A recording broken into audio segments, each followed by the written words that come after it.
এই আওয়ামী লীগের জাউরাদের জাউরামির একটা জবাব দেওয়া দরকার। একজন বীরুত্তমের ইন্টারভিউ ভাইরাল করেছে আওয়ামী লীগেরা। সেটি বীরুত্তম করছে যে উক নাকি জিয়াউর রহমান করছে আমার ওয়াইফকে তো নিয়ে আসতে পারিনি, সবাই নিয়ে আসিছে, তুমি না নিয়ে আসো ওরে ঢাকা থেকে। তারপর ওই নাকি ঢাকাত হেঁটে হেঁটে গেছে, বাঘের বাচ্চা 4 দিন ধরে ঢাকাতে আসিছে হেঁটে হেঁটে ইন্ডিয়ার থেকে। তারে কইছে জিয়া মে মাসের শেষ দিকে নাকি, আর আসিছে কবে 3রা জুন ঢাকায়। তখন মেজর জিয়া ছিলেন ওখানে, মেজর খালেদ মোশাররফ ছিলেন। তো মেজর জিয়া আমাকে ডেকে বললেন যে সবার ফ্যামিলি আসলো, আমার ফ্যামিলি আসতে পারে নাই, তোমরা কেউ আমাকে সাহায্য করতে পারবে না। আমি বললাম কিভাবে বলেন? বলে যে ঢাকা যেতে হবে, আমার স্ত্রীকে নিয়ে আসতে হবে, খালেদা জিয়াকে। তখন বললাম ঠিক আছে। জুনের 3 তারিখে আমরা ঢাকা আসি, মিসেস খালেদা জিয়াকে নেবার জন্য ঢাকার পথে রওনা হলাম। 2-3 দিন 4 দিন হাঁটার পর আমরা ঢাকায় এসে পৌঁছলাম। তারপরে মেজর জিয়া যেসব ঠিকানা দিয়েছিলেন সব ঠিকানায় খুঁজছি, পাচ্ছি না, খালেদা জিয়াকে পাচ্ছি না। লাস্ট ঠিকানাটা ছিল গুলশান 1 নম্বরের একটা বাড়িতে। সেখানে গেলাম, ওখানে দারোয়ান বললো উনি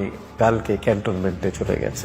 এই যে কর্নেল জাঞ্জুয়ার কথা শোনা যায়, তার সাথে খালেদা জিয়ার ঘনিষ্ঠতা ছিল, তার কেয়ারে ক্যান্টনমেন্টে চলে গেছে। আমরা যে এয়ারপোর্ট যাই, এখান থেকে এয়ারপোর্টের যে গেটের কাছে কতগুলো বাড়ি আছে, ওই একটা বাড়িতে থাকতেন উনি। দেখেছেন তো এই যে আওয়ামী লীগের জন্মটা কেমনে হয়? ওরা তো খানদানি জাউরা, কয়েক জেনারেশনের জাউরা। এইগুলা কুত্তা, হাসিনাও কুত্তা।